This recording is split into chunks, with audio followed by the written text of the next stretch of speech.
Hey, how's it going, everybody? It's your boy Jamal. I hope you guys are all doing well. Now, today we're going to be changing the oil in my 2016 Cadillac CTS-V, and so I figured I'd bring you guys along because there aren't a whole lot of videos when it comes to maintenance of this car because I guess it's so new.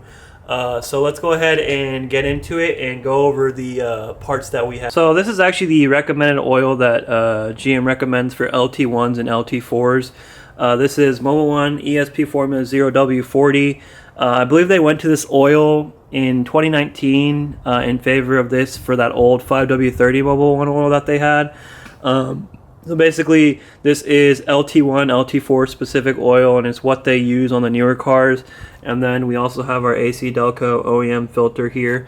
I purchased 12 quarts of oil and the filter from Speedway Motors for $104.99 plus tax. That was the cheapest place that I found it at. But unfortunately, this oil isn't carried at Walmart or anything, so I did have to get it online. This car actually uses 10 quarts of oil, believe it or not, 10 quarts of oil.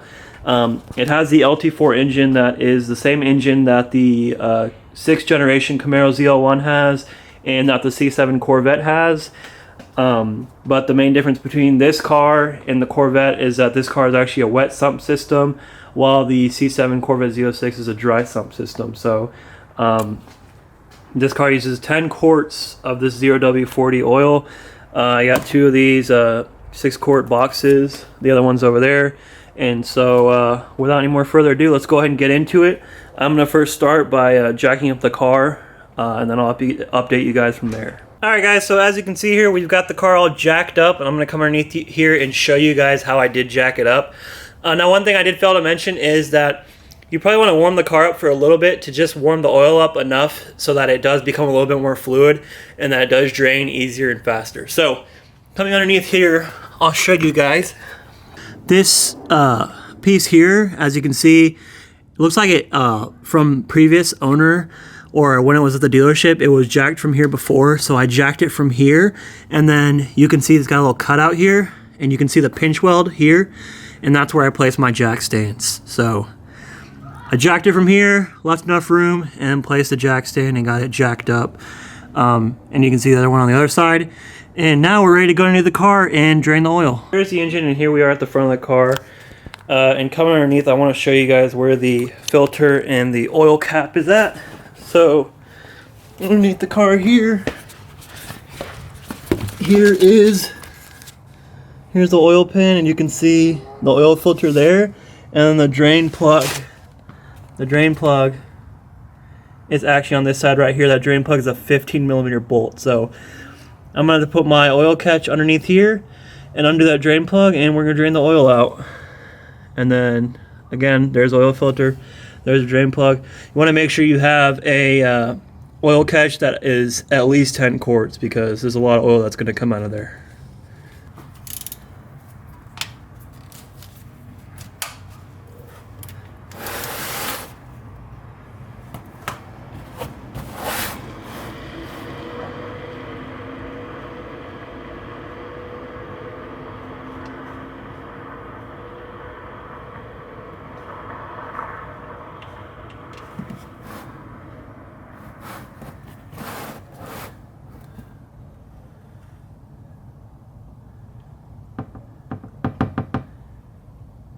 So while that oil drains, one thing I also like to do is undo the filler cap just to kind of help the oil drain a little bit faster. So it's probably going to be draining there for a while.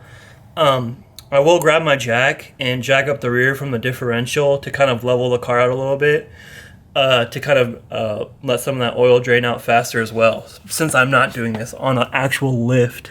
So I'm going to go do that now. And I'll catch back up with you guys after this oil is completely drained, and we'll take that filter off and replace it as well. So I've let the oil drain for quite some time now. It's probably been about 30 minutes. So I'm going to go ahead and cap off the oil pan. So I'm going to put this oil drain bolt back in.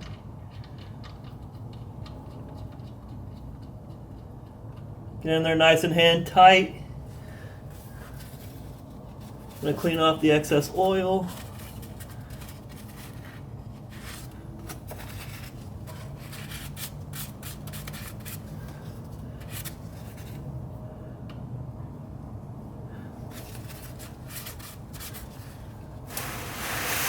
And then the oil drain bolt torques to 18 foot-pounds.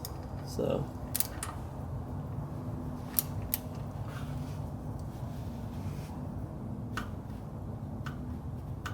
18 foot-pounds. There we go. And now we're going to go ahead and remove the filter and change that out.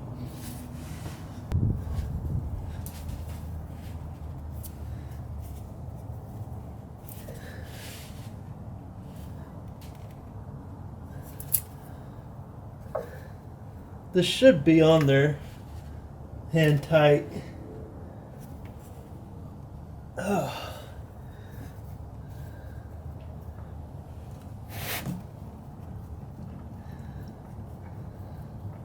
This part's not nearly as clean as trying to drain from the bolt.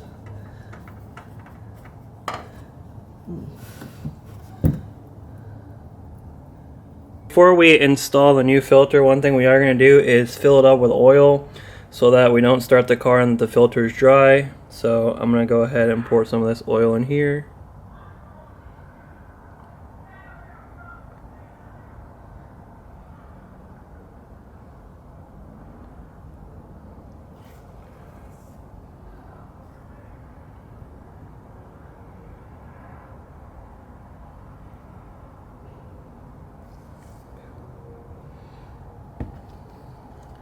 Alright, cool. And then we're also going to lube this O-ring with oil before we install it. Boom. So now it's ready for install.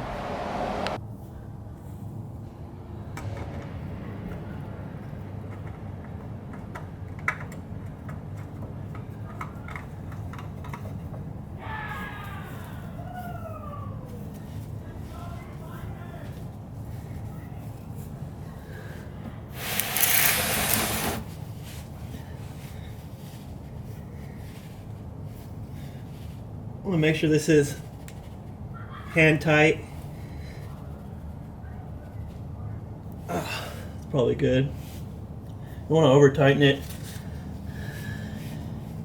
Alright, now that the filter's in, the drain plug's on, all that's left to do is refill it with oil. Alright guys, I got my funnel, and now we're just going to start filling this thing with 10 quarts of oil.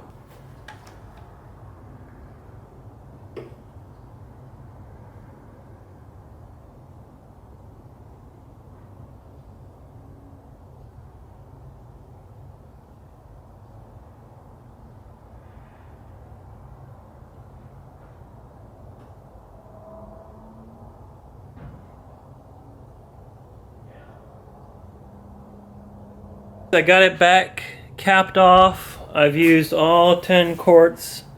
I've got 2 extra quarts over here in case I ever need it. So my 2 extra quarts of 0W40. And so now we're going to go inside the car. We're going to start it up, check for any leaks, and then I'm going to show you guys how to reset the oil life percentage. So I actually just reset it, and I didn't hit the record button, so stupid me, but here we go. So we're going to scroll over.